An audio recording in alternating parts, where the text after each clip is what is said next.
अखेर सुनीता विल्यम्सचं सुखरूप आगमन. 9 महिन्यांनी पृथ्वीवर टाकलं पाऊल. भारतीय वंशाच्या नासाच्या अंतराळवीर सुनीता विल्यम्स आणि बुच विल्मोर जवळपास 9 महिन्यांच्या दीर्घ अंतराळ प्रवासानंतर सुखरूपपणे पृथ्वीवर परतलेले आहेत.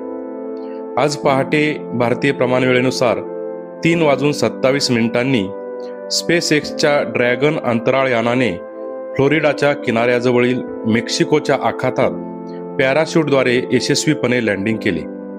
विल्यम्स आणि विल्मोर यांनी गेल्या वर्षी 5 जून रोजी केप कॅनवेरल येथून बोईंगच्या नवीन स्टारलायनर कॅप्सूलमधून उड्डाण केले होते. मूळतः 8 दिवसांच्या मोहिमेसाठी नियोजित असलेली ही यात्रा अंतराळ यानातील हेलियम गळती आणि वेगाशी संबंधित समस्यांमुळे जवळपास 9 महिने लांबली.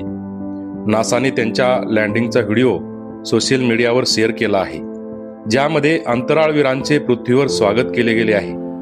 या मोहिमेदरम्यान सुनीता विल्यम्स यांनी 62 तास 9 मिनिटांचे स्पेस वॉक पूर्ण केले आणि 150हून अधिक वैज्ञानिक प्रयोग केले.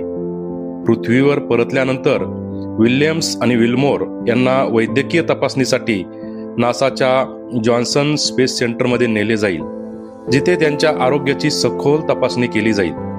त्यांच्या या यशस्वी परतीमुळे अमेरिकेतच नव्हे तर भारतातही आनंदाचे वातावरण आहे.